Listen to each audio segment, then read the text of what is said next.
சென்னை சேலையூர் பகுதியைச் சேர்ந்தவர் ஏழுமலை. இவரது மகன் சந்தோஷ் வயது 19. தனியார் கல்லூரியில் பிகாம் முதலாம் ஆண்டு படிக்கிறார். கடந்த 22ஆம் தேதி சந்தோஷிற்கு காய்ச்சல் ஏற்பட்டது. சந்தோஷின் தாயார் அருகில் இருந்த கிளினிக்கிற்கு சந்தோஷை அழைத்து சென்றார். கிளினிக் மூடப்பட்டிருந்ததால் அருகில் இருந்த ராகவேந்திரா மெடிக்கலில் விசாரித்தார். மெடிக்கலில் இருந்த பெண் சந்தோஷை பரிசோதித்து சந்தோஷிற்கு காய்ச்சல் அதிகமாக இருப்பதாக கூறியுள்ளார். பின்னர் அனுமதியின்றி சந்தோஷிற்கு ஊசி போட்டதாக கூறப்படுகிறது. மறுநாள் சந்தோஷிற்கு உடலில் வீக்கம் ஏற்பட்டு வலியில் துடித்துள்ளார். மெடிக்கலில் கேட்டபோது வீக்கத்திற்கு தைலம் கொடுத்துள்ளனர். வீக்கம் குறையாததால் குரோம்பேட்டை பாலாஜி மருத்துவமனைக்கு அழைத்து சென்றனர். சந்தோஷை பரிசோதித்த டாக்டர்கள் ஊசி போட்ட முறையில் தவறு இருந்ததாகவும் இதனால் உள் உறுப்புகளில் இரத்தக்கட்டு ஏற்பட்டதாகவும் கூறியுள்ளனர். பதறியடித்த உறவினர்கள் சந்தோஷை ராஜீவ்காந்தி மருத்துவமனைக்கு அழைத்து சென்றனர்.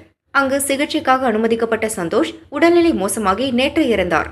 சேலையூர் போலீசார் வழக்கு பதிவு செய்து விசாரிக்கின்றனர். இந்நிலையில் ராகவேந்திரா மெடிக்கல் ஷாப்பை சந்தோஷின் நண்பர்கள் அடித்து நொறுக்கினர். போலீஸ் பாதுகாப்புடன் மெடிக்கல் ஷாப் மூடப்பட்டது. தவறான சிகிச்சை முறையால் கல்லூரி மாணவன் இறந்தது அப்பகுதியில் பெரும் சோகத்தை ஏற்படுத்தி உள்ளது. ஹாஸ்பிட்டல் பார்த்தா ஸ்கிரீன் விட்டு மூடி வச்சிருந்தாங்க. மெடிக்கல் தர அக்கா டாக்டர் இருக்காங்களான்னு நான் கேட்டேன் சார். அந்த பொம்பளை என்ன கையை காட்டி போட்டுச்சு சார். எதுக்கோ கூப்பிடுது, நான் உள்ள போய் உக்காந்தேன் சார். இங்க வச்சுதான் சார் டெஸ்ட் எடுத்து ஜுரம் எவ்வளவு இருக்குன்னு பாக்கிறது இங்க வச்சு எடுத்துச்சு சார். நான் இப்படி நின்னுந்தேன், என் பையனுக்கு எடுத்துச்சு சார். எடுத்த உடனே 100 டிகிரி இருக்கு ஜுரம், உன் பையனுக்கு விட்டா பிக்ஸ் வந்துரும் அப்படின்னு சொல்லிட்டு என் பையனை கையை பிடிச்சிக்கிட்டுன்னு போயிடுச்சு சார். அது இன்னொரு பொண்ணு இருந்துச்சு சார்.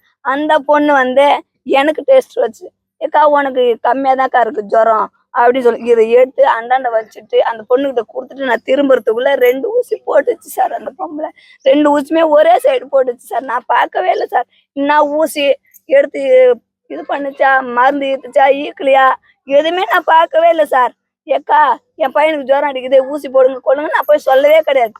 மெடிக்கலு டாக்டர் எங்கன்னு தான் சார் நான் கேட்டேன். இப்படி திரும்பி பார்த்தா என் பையன் சொன்னேன், அம்மா அந்த அக்கா 2 ஊசி ஒரே இலைய போட்டாங்க அம்மா, வலிக்குது அம்மா அப்படின்னு என்கிட்ட சொன்னா. நான் வீட்டுக்கு வந்துட்டேன்.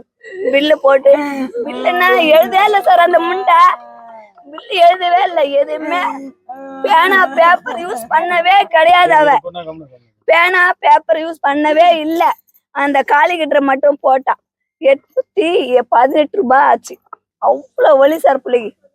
செவ்வாய்க்கிழமை காலையில நான் திருப்பி போய் கேட்கறேன், என்னம்மா ஊசி போட்ட பிள்ளைக்கு, என் பிள்ளை துடிக்குது அங்க உயிர் போற மாதிரி அப்படின்னு சொன்னேன். ஒரு சின்ன மருந்து, இன்னொரு மருந்து கொடுத்து இது எடுத்து திட்டி விடு, 1/2 மணி நேரத்துல சரியா போயிடும், சுடு தண்ணி ஐஸ் கட்டி வைன்னு சொன்னா சார். அதே மாதிரி வச்சு பார்த்தேன் சார். அப்பயும் செட்டாவே ஆகல. என்னதான் ஊசி போட்டீங்கன்னு தெரியல, என் பிள்ளை தவிக்குது, ஏதா இருந்தாலும் உள்ள பேசு, ஏன் வெளியே பப்ளிக் படுத்துற அப்படின்னு என்ன கேட்டா சார் அந்த பொம்பளை. ஆனா இதுக்குள்ளே உள்ளார நான் அன்னைக்கு நாத்தியம் போகும்போது 2 பேர் ஒரு பொம்பளைக்கு குளுக்கோஸ் ஏத்தினேன் சார். அந்த குளுக்கோஸ்ல ஏதோ தப்பான ப்ராப்ளம் இருக்கு. இவங்க 2 பேரும் குசு குசுன்னு பேசிக்கிறாங்க சார். அதுவும் நான் காதுல வாங்கினேன். அந்த ஊசி போட்டவங்க டாக்டராமா? டாக்டர் கிடையாது, மெடிசன் கொடுக்குறவங்க தான். ஊசி போட்ட பொசிஷன் சரி கிடையாதுமா. அந்த ஊசி போட்ட பொசிஷன் சரியில்லாம அது அங்கங்க போய் பிளாக் ஆகி ரத்தத்தை கட்டு வச்சிச்சு. உடம்புல எங்கேயும் ரத்தம் பாயல. அதனால இன்ஃபெக்ஷன் ஆயிடுச்சு, கிட்னில இன்ஃபெக்ஷன் ஆயிடுச்சு. அதனால ஹார்ட் பீட்டு, சுகரு, பிபி எல்லாம் ரொம்ப லோவாயிடுச்சுமா சார்.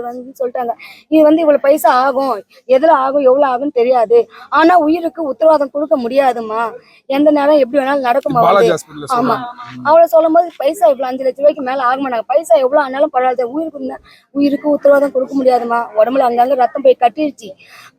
ஆட்மன்கள்லாம் உள்ளெல்லாம் எல்லாம் டேமேஜ் தான் ஆகிட்டு வருது சார். அதனால எதுவும் பண்ண முடியாதுமா. உங்களுக்கு எப்படி சொல்லுங்க, சரி இப்படி சொல்லும்போது ஜிஹெச் அங்கேயே கொடுப்பேன். சரி அங்க பெரிய ஆஸ்பத்திரி இதெல்லாம் அங்க பாத்துவாங்க, காப்பாத்துருவாங்க தான் சார் அங்கேயும் கொடுப்பேன். அங்கேயும் இதே தான் சொல்லுவாங்க. புழுவா துடிக்கிறான். பார்த்தா கால் ஊத்தோட இவ்வளவு பெருசு, இடுப்பெல்லாம் அப்படியே யானை கால் மாதிரி இவ்வளோ பெருசா வேங்கிட்டு இருந்துச்சு. தாங்க முடியல.